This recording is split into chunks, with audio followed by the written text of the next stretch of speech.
Entre les compteurs Linky qui font désormais scandale, les pénuries d'essence et de moutarde, l'abonnement aux doses de rappel, les mesures jugées parfois incohérentes en matière d'écologie et la guerre en Ukraine, les Français vivent une période plus que morose.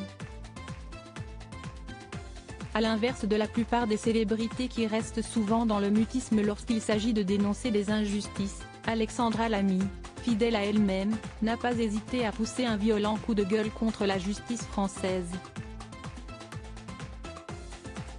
Scandalisé par l'affaire concernant l'ex-vice-président du tribunal judiciaire de Dijon, Olivier Bailly, qui a proposé à des hommes de violer sa fille de 12 ans, l'ex-actrice de la série Un gars, une fille a repris les propos d'Andrea Bescon, militante pour les droits de l'enfant. « Tu étais juge pour enfants.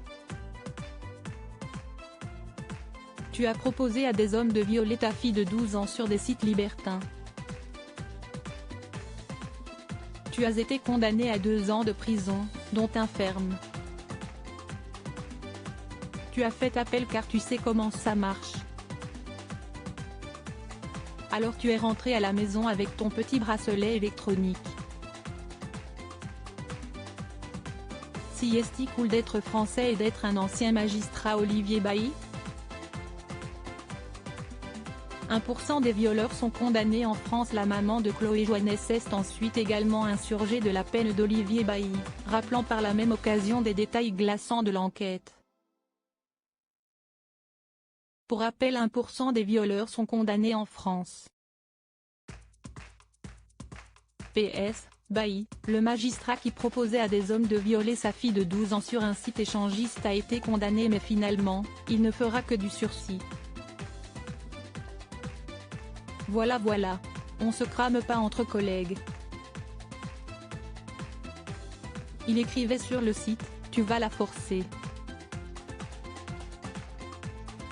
Il leur suggérait qu'elle soit humiliée, qu'il urine sur elle, qu'il s'y prenne à plusieurs, voire qu'il la mette dans un réseau de pédos, écrit la comédienne avant d'ajouter de manière très ironique, et vive la France.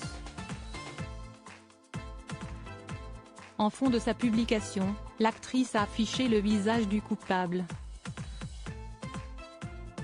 Pour rappel, Olivier Bailly avait été jugé en son absence, le 18 février, pour instigation, non suivie des faits, à commettre des violences sexuelles sur sa fille, alors âgée de 12 ans. Condamné à 2 ans de prison, dont un avec sursis, il purgera la partie ferme de l'emprisonnement sous la forme d'une détention à domicile sous surveillance électronique, dont les modalités seront fixées par le juge de l'application des peines, rappelait Le Monde.